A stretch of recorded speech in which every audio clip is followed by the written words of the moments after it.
This is a video I'm really excited to make because what you see here behind me is a whole kitchen worth of cabinets. Of course, we have the upper and lower cabinets, a tall pantry cabinet, cabinets to make an island, and decorative panels, all the trims you need, crown molding, toe kick, baseboard, all sorts of stuff like that. Trash can pullouts, lazy Susan, and other accessories. And the reason I'm excited about this is I've been wanting to try these RTA cabinets for a while now just to see what the process is like.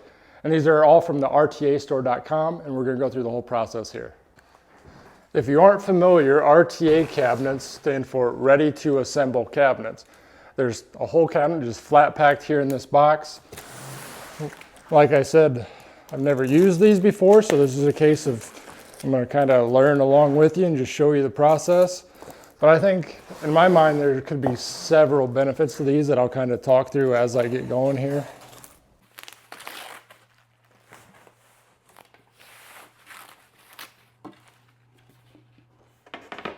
First off, I gotta say, these are definitely packaged well, that's for sure. So of course that's nice. None of the boxes themselves were beat up, so I had pretty high hopes that we'd be good here. And it looks like even inside the packages, they're super well protected.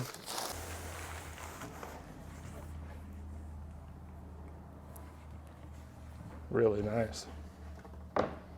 All right, I got the first one all unboxed. I went ahead and wrapped the doors back up just to keep those protected. These won't be installed until the very end after all the cabinet boxes themselves are installed. But this is an upper cabinet. I think I'll go ahead and just do one of these and one base cabinet here in the shop with drawers, just to show you where it's easier to film in here.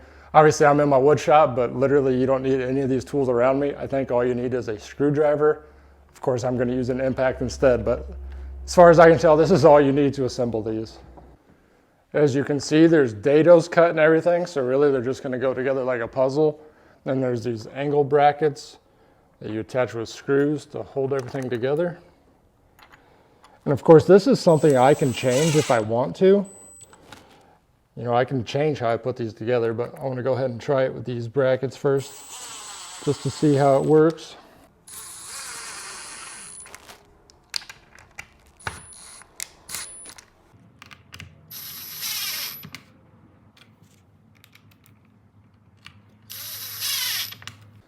I am going to add some glue to these dados here, just because, might as well for some additional strength.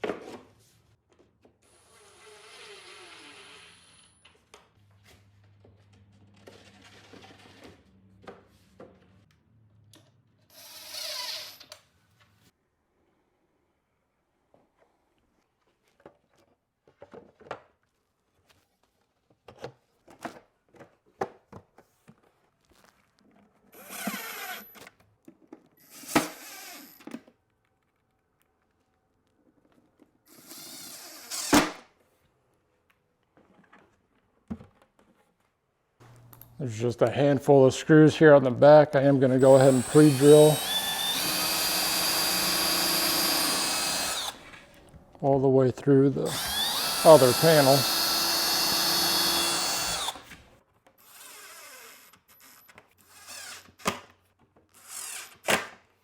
All right, that was incredibly easy. Obviously, I'm not going to install the shelves or anything yet. There's adjustable holes in here.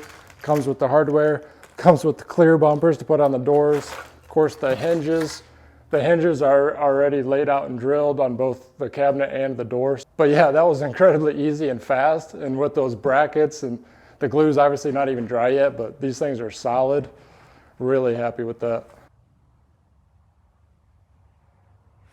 I want to go ahead and do a base unit as well, just to show you any differences. And looks like really the other one that's different is we'll have to assemble the drawer. So let's go ahead and just knock this box out real quick.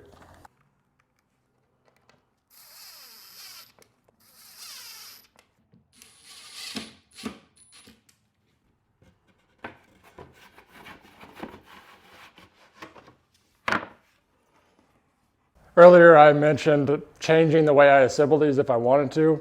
I'm not going to, because really the brackets are working well and they're strong once it's all done. But in a kitchen, really, you only see the two very outer ends. So if you wanted to, you could add glue to these dados and just pop, pop, pop, pop, pop, nail gun real fast. And that'll be super strong after the glue dries. Honestly, if you buy a cabinet from a big box store, it's literally held together with some dabs of hot glue sometimes and just staples.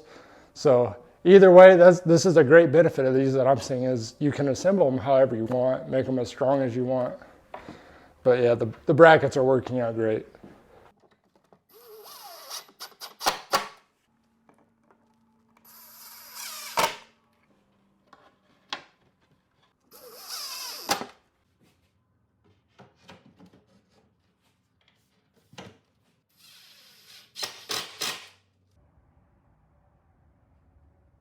Moving on to the dovetail drawer fronts. Just want to test the fit real quick. Oh yeah. Those are nice and tight. So get a mallet to bang those together. Just going to add glue here.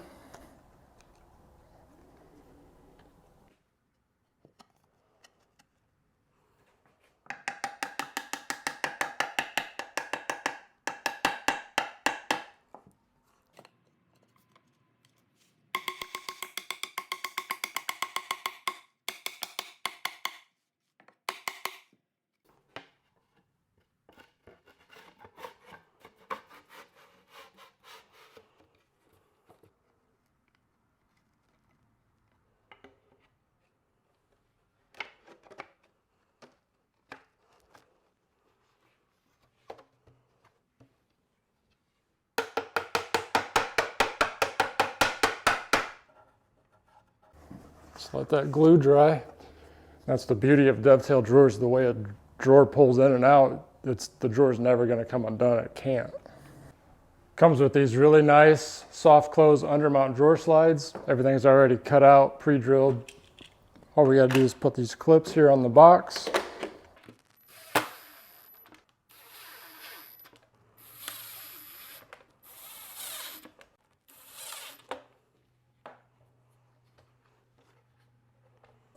And these brackets for the drawer slides just get pressed in, these pre-drilled holes on the box. Go ahead and get those screwed on.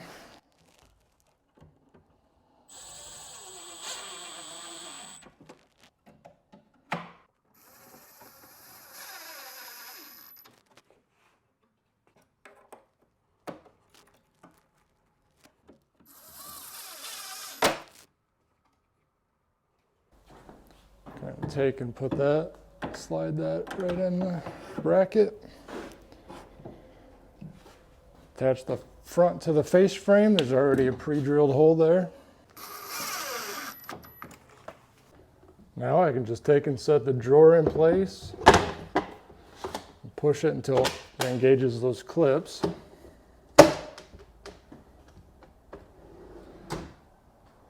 And there's tons of adjustment in these slides, so of course I'll get them all dialed in later. I'm not going to worry about that right now, but easy peasy. So my thoughts after getting a couple of these assembled, honestly, they're exactly what I was hoping they would be. Coming from someone that has built a lot of cabinets, assembling them is the fastest and easiest part of the whole process.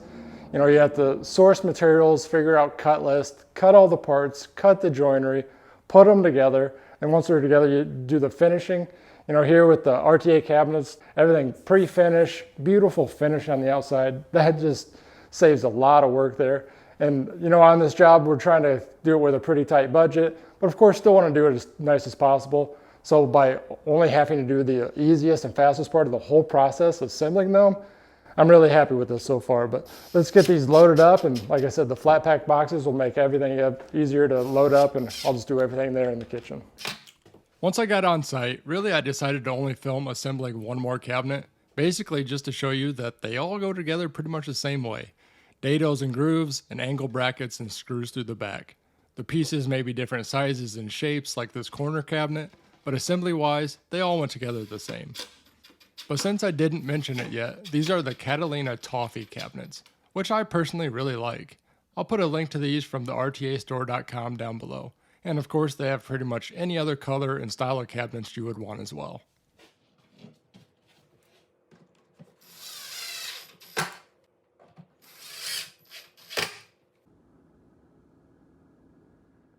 Once the cabinets were all assembled, it was install time, which does bring up a good point.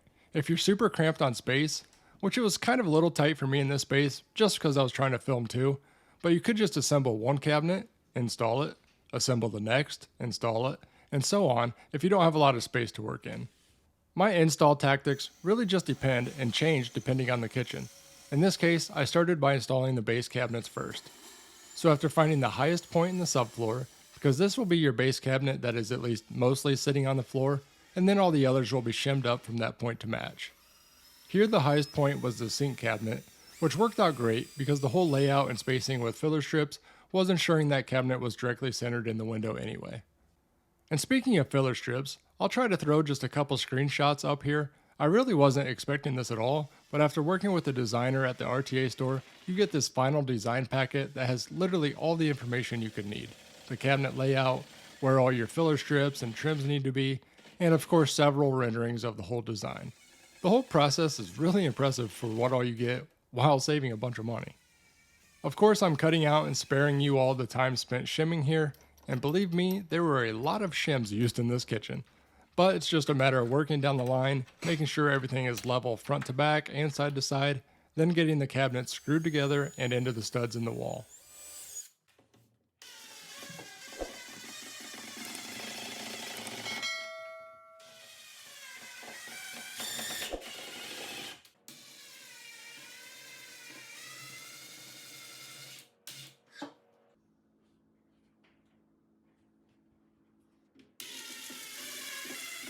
Once the base cabinets and tall pantry cabinet was in, I could start adding the upper cabinets, making them even and level with the top of the pantry. I do kind of have some specialty tools here that I'm using to set the uppers, and that being these third hand supports. I have these small ones that I can sit on the base cabinet if there is one, and then when I get over to above the stove and refrigerator, you'll see I have some longer ones that go to the floor as well. Of course, if you're just doing a DIY project and installing cabinets one time, buying specialty tools doesn't really make sense as there are other ways to still get it done, but as you can see, they sure do make it easy. I'll put a link to these down in the description, along with all the other tools and products you see me using throughout the video if you want to check anything out more.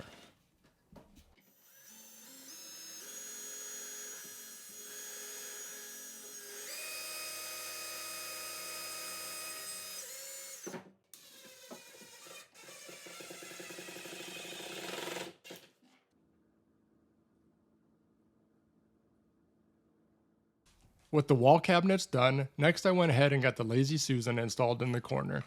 Every Lazy Susan I've installed is the style with a center rod, so I just wanted to highlight how insanely easy this one was. The hardware was already attached to the shelf, and as you can see there's just a hole in the top to access the screw holes to get it attached inside the cabinet. You just put a screw in, spin the shelf until you can see the next screw hole, and so on until all 4 screws are in. Then there's a plug to fill that little hole at the end. Pretty dang slick.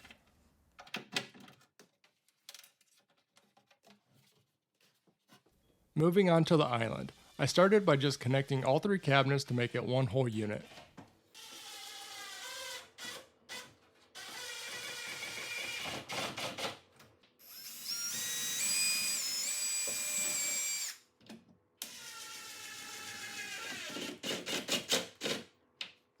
With them all together, I got it set where it needed to be, the correct, even distance away from the other cabinets, and then I traced a line all the way around the bottom.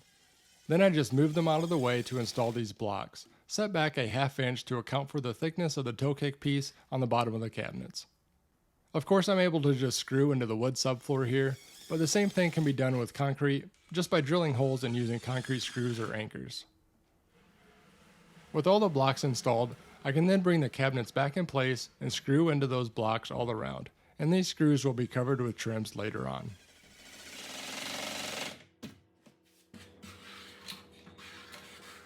Here I'm installing the panels to finish off the island. On the back I'm just using some wood paneling adhesive, which has a really good grab basically instantly, and just a handful of 23 gauge pins to hold until the glue does fully dry.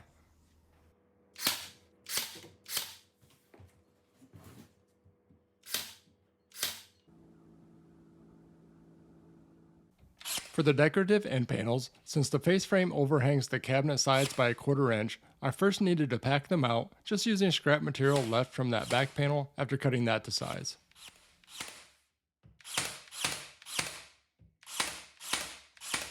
To make things easier on myself, I whipped up this little jig that I could screw to the top of the panels and then just hang it from the top of the cabinet sides the correct distance while getting it screwed on from the inside.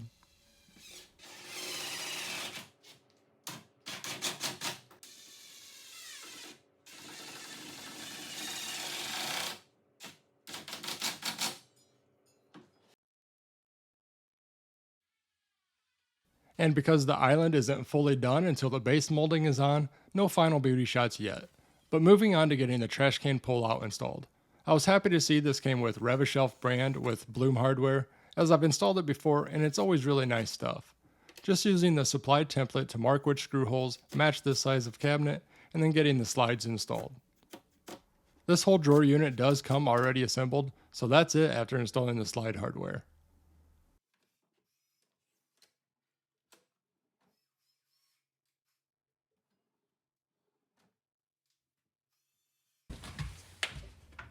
The last kind of accessory that needed to be installed was the pull-out shelves inside the pantry cabinet.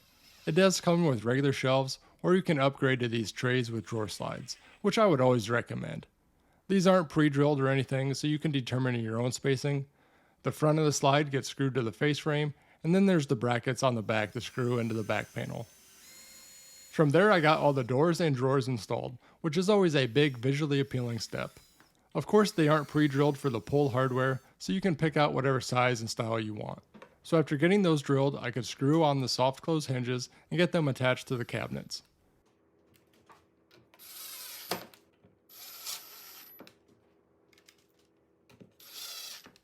I set up what I thought would be a cool time-lapse shot, adding the doors to the whole kitchen, but apparently that shut off for some reason, so all we're left with is this one door.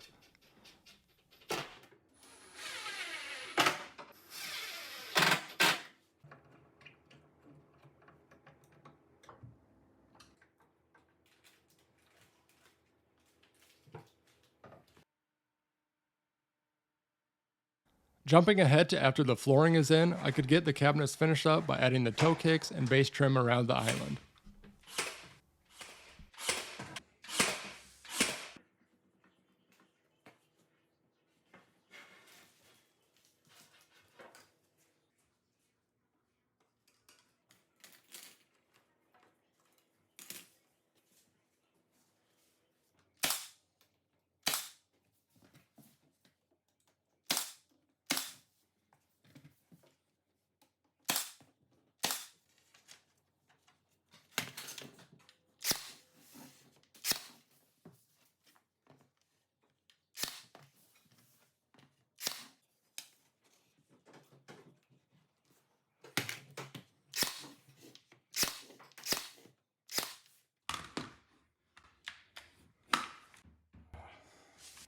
And wouldn't you know it, run out of pins with one shot to go.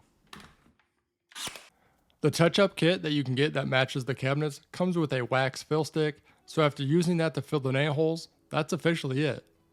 Like I've already said, these cabinets from the RTA store really did exceed my expectations. A great way to save a bunch of time and money and still end up with a great product. I'm sure I'll definitely be using these again. Drop some comments and let me know what you think, and of course like the video and subscribe if you're not already. In my next video, I'll be going over making the countertops and saving money there too, so be on the lookout for that.